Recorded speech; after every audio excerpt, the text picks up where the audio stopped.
நீங்க பண்றது கொஞ்சம் கூட சரியில்லை. தமிழக மக்கள் மீது உங்களுக்கு கொஞ்சம் கூட அக்கறை இல்லையா? இந்த மாதிரி தான் காவல்துறை செயல்படணுமா?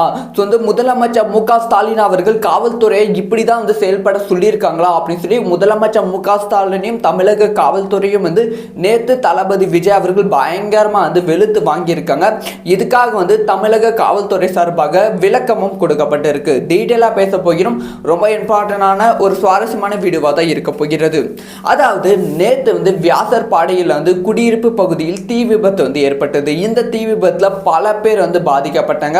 பொதுவாக இந்த மாதிரி எந்த இடத்துல என்ன பிரச்சனை நடந்தாலும் அங்க தமிழக வெற்றி கழக நிர்வாகிகள் ஃபர்ஸ்டா ஓடி போய் அங்க இருக்க மக்களுக்கு உதவிகள் செய்வது வழக்கமாக தான் வச்சுட்டு இருக்காங்க. இந்த உதவிகள் செய்யும் போது பல பேர் தடுத்து கொண்டும் இருக்கிறார்கள். ஆனா இந்த அளவுக்கு ஒரு பெரிய இம்பாக்ட் நேற்று ஆன மாதிரி இது வரைக்கும் ஆனது கிடையாது. அதாவது நேற்று வியாசர்பாடியில் இந்த மாதிரி தீ விபத்து ஆகிறப்ப நிறைய குழந்தைகள் நிறைய பெண்கள் அதில் பாதிக்கப்பட்டு இருந்தார்கள். அதனால அந்த இடத்துக்கு விரைந்து வந்த தீயணைப்பு வீரர்கள் தீயை கட்டுப்பாட்டுக்குள் கொண்டு அதுக்கப்புறமா அங்க இருக்க பெண்களை அங்க இருக்க குழந்தைகளை பக்கத்துல இருக்க ஒரு மால்ல பக்கத்துல இருக்க ஒரு திருமண மண்டபத்துல உட்கார வச்சிருந்தாங்க. அவங்களோட உடம்புல பல காயங்கள் இருந்தது. முதல் உதவிகள் தேவைப்பட்டது. அதே சமயம் அவங்களுக்கு ஃபுட்டு துணி இது எதுவுமே இல்லாமல் இருந்தது. அதுக்கான முன் உதவிகள் எதுவுமே காவல் அதிகாரிகள் இல்லை அங்கே இருக்க திமுக நிர்வாகிகள் யாருமே செய்யலை.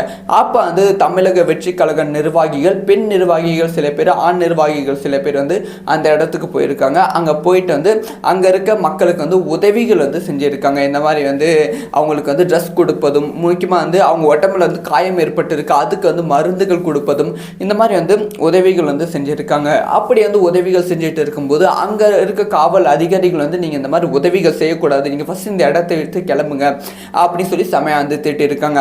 அப்போ தமிழக வெற்றி கழக பெண் நிர்வாகிகள் நாங்கள் உதவிகள் தானே செஞ்சுட்டு இருக்கோம், ஸோ இதில் என்ன தவறு இருக்குது, ஸோ மக்கள் ரொம்ப துன்பப்பட்டு இருக்காங்க, இவங்களுக்கு முன் உதவி செய்ய யாருமே வரவில்லை, ஸோ அதனால் நாங்கள் உதவிகள் செய்கிறோம் அப்படின்னு சொல்லி உதவிகள் மீண்டும் மீண்டும் செஞ்சுட்டு வாக்குவாதம் நடத்தினாங்க. இதில் காவல் அதிகாரிகள் அந்த பெண் நிர்வாகியை தள்ளி விட்டுட்டாங்க. இதனால் கோபப்பட்ட இன்னொரு பெண் நிர்வாகி அந்த காவல் அதிகாரிகள் கிட்ட சண்டை போட்டு இருக்காங்க. அப்படி சண்டை போடும்போது அந்த காவல் அதிகாரி அந்த பெண் நிர்வாகி வயிற்றுல தன்னோட ஷூ காலால் எட்டி உடைச்சிருக்காங்க. அவங்க கீழே விழுந்திருக்காங்க. இவங்க ரெண்டு பேருமே பயங்கரம் அடி வாங்கியிருக்காங்க காவல் அதிகாரிகள் கிட்ட. அதுக்கப்புறமா இவங்க ரெண்டு பேரும் பக்கத்தில் இருக்க அரசு மருத்துவமனையில் அனுமதிக்கப்பட்டு இருக்கிறார்கள். அரசு மருத்துவமனையில் அனுமதிக்கப்பட்ட உடனே நிறைய நிர்வாகிகள் இவங்களை பார்க்க வந்திருக்காங்க. ஸோ இந்த மாதிரி சம்பவம் நடந்துச்சு. இதுக்கு முன்பு நாங்கள் எத்தனையோ இடத்துல இந்த மாதிரி உதவிகள் முன் உதவிகள் நாங்கள் செஞ்சுருக்கோம். அப்போல்லாம் இந்த மாதிரி எந்த விதமான எதிர்ப்பும் தெரிவிக்கல. ஆனால் திடீர்னு இப்போ சமீப காலமாக நாங்கள் என்ன உதவி செஞ்சாலும், முக்கியமாக நிழல் தண்ணீர் குடம் வைத்தாலும் சரி, சின்ன சின்ன உதவிகள் இருந்து பெரிய பெரிய உதவிகள் எது செய்தாலும் அதை தடுக்க தான் காவல் அதிகாரிகளும் பல பேர் முன் கொண்டு இருக்கிறார்கள். நாங்கள் எந்த இடத்துல இந்த மாதிரி பூக்குடம், தண்ணீர் குடம், வெயிலுக்காக தண்ணீர் குடம், பானை அதெல்லாம் வைத்தால் அது அடுத்த நாள் காலையில் வரும்போது அது இருக்க மாட்டேங்குது, அதை தூக்கிடுறாங்க, இடிச்சிடுறாங்க. இந்த மாதிரி தொடர்ந்து தமிழக வெற்றி கழக நிர்வாகிகளுக்கு நெருக்கடி மேல் நெருக்கடி கொடுத்து கொண்டு இருக்குது அப்படிங்கிற குற்றச்சாட்டை சொல்லிட்டு இருக்காங்க. அதே சமயம் அந்த பெண் நிர்வாகி தமிழக வெற்றி கழகத்தோட தலைவர் விஜய் அவர்களுக்கு கால் பண்ணி பேசியிருக்காங்க. இந்த மாதிரி எங்களை எட்டி உடைச்சிட்டாங்க, ரொம்ப வலிக்குதுன்னா, ட்ரெஸ் எல்லாம் கிழிச்சிட்டாங்க, எனக்கு வலிக்குதுன்னா அப்படின்னு சொல்லி விஜய் அவர்கள்கிட்ட பேசியிருக்காங்க. அதுக்கு விஜய் அவர்கள் ஒன்றும் இல்லைம்மா சரியாயிடும், நான் பேசுகிறேன் அப்படி இப்படின்னு விஜய் அவர்கள் பேசியிருக்காங்க. உங்களை நம்பி தானே இருக்கும், நீங்கள் வந்தால் தானே எல்லாமே சரியாகும், வாங்கினா அப்படி சொல்லி அந்த பெண் நிர்வாகி பேசுகிறாங்க. அதுக்கு ஒன்றும் இல்லாமல் எல்லாம் சரியாயிடும் அப்படி சொல்லி தொலைபேசி மூலமாக நடிகர் விஜய் அவர்கள், தலைவர் விஜய் அவர்கள் அந்த பெண் நிர்வாகி கிட்ட பேசுகிறாங்க. அதுக்கப்புறமா தான் தலைவர் விஜய் அவர்கள் ஒரு அறிக்கை ரிலீஸ் பண்ணுறாங்க. இந்த மாதிரி உதவிகள் செய்ய தானே போனாங்க, ஆனால் உதவிகள் செய்வதை தடுத்து அவங்க மேலே தாக்குதல் நடத்தியது ரொம்ப ரொம்ப ரொம்ப குற்றமான விஷயம்.